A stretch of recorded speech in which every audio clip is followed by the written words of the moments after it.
Hello, I'm Dee Ann Miller, and I'm talking to you today about how the internet revolution of the 90s totally transformed social activism, especially in my work. Since 1986, I had been very involved and intrigued with something that most people ran the other direction from. I was intrigued with studying the problems of complicity rather than abuse. Complicity with abuse that goes on in our families and institutions everywhere, worldwide. I was so interested as a mental health nurse to try to figure out over a period of 7 years just why on earth did this happen? People that we would think of as good people otherwise. Why did they suddenly turn into monsters? Monsters that were sometimes scarier than perpetrators themselves. Just why? I had some pretty good answers by 93 when I was called onto 30 radio stations to talk about this issue across the nation. And during that time of those interviews, I began to learn from the feedback of other people on the stations, callers coming in to ask questions. I began to learn from the people around me who didn't want to talk about this issue very much. Why were they so afraid? And by the time 97 rolled around, 4 years of those kinds of conversations intensely, every day, writing and communicating with professionals, I had some pretty good ideas. And that's when I wrote the beginnings of what is takecourage.org, with my website, which takes the issues of abuse and faith and how they intersect. And I say in communities of fear because I call communities of faith that have complicity in their institutions and are not willing to work on getting that complicity out of the institution, I call those people communities of fear. And we have plenty of families that have are communities of fear as well. So how do we change that fear and address it and stop what I call disorganized religion? Because when complicity happens in the name of faith, it becomes disorganized religion. What do we do to stop the nonsense of complicity in the faith community with abuse? That's one of the primary questions I have been asking for 30 years. And that's questions that I will answer for you in large part in this book and on my website. 97 became the year that everything shifted in my life. Just a few months before that, someone had come to a book table I had, at an organization called Link Up, which was an interfaith organization that I've told you about on another video, the website of the okay,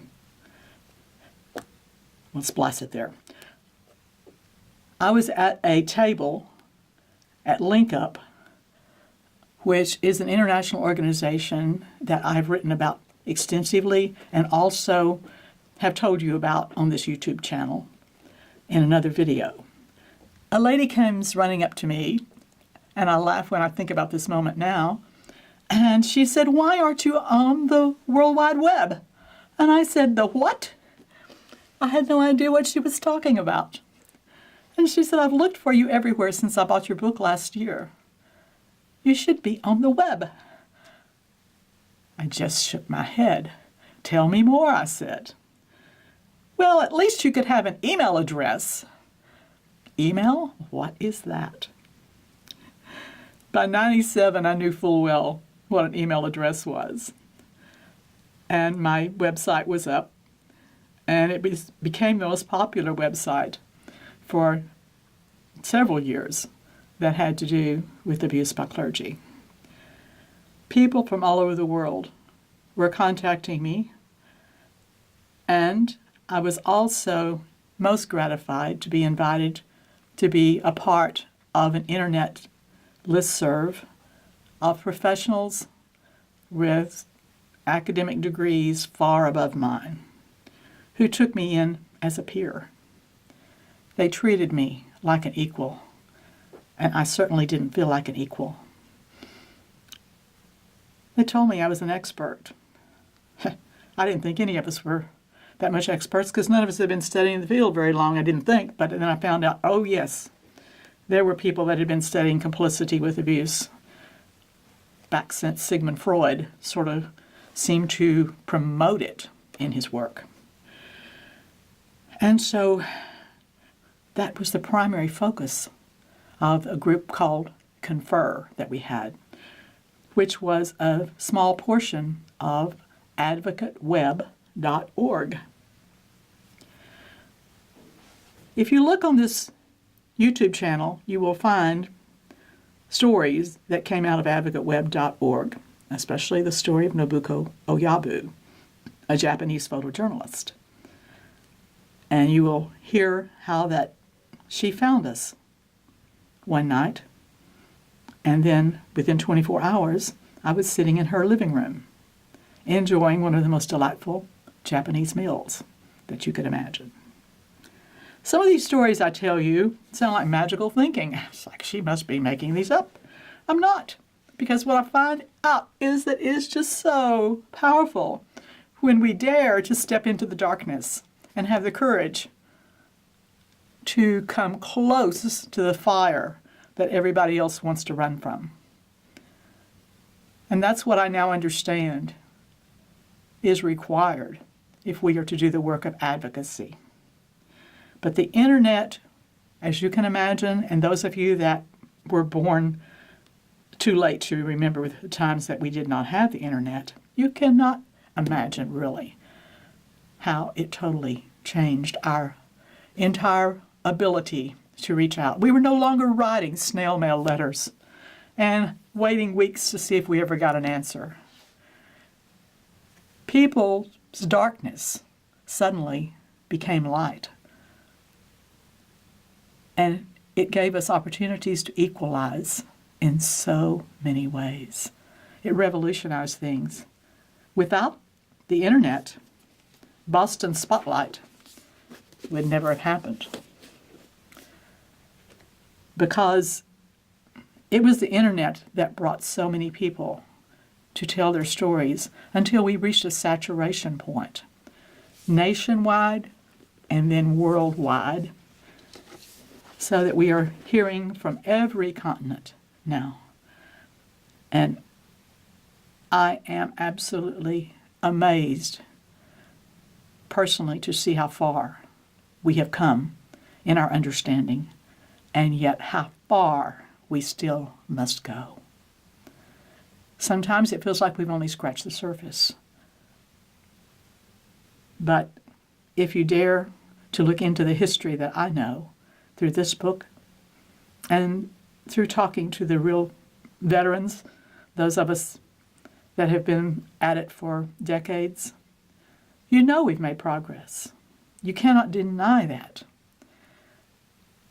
The responses of institutions, somewhat because they've been forced to be more responsive, but I must tell you that there is also a degree of wanting to learn how to respond.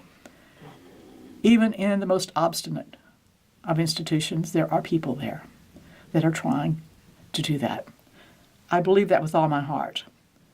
I do not believe, however, that we're ever going to get where we're needing to go until we learn how to deal with the complicity in our own families. Then complicity with professional abuse is going to come much less often.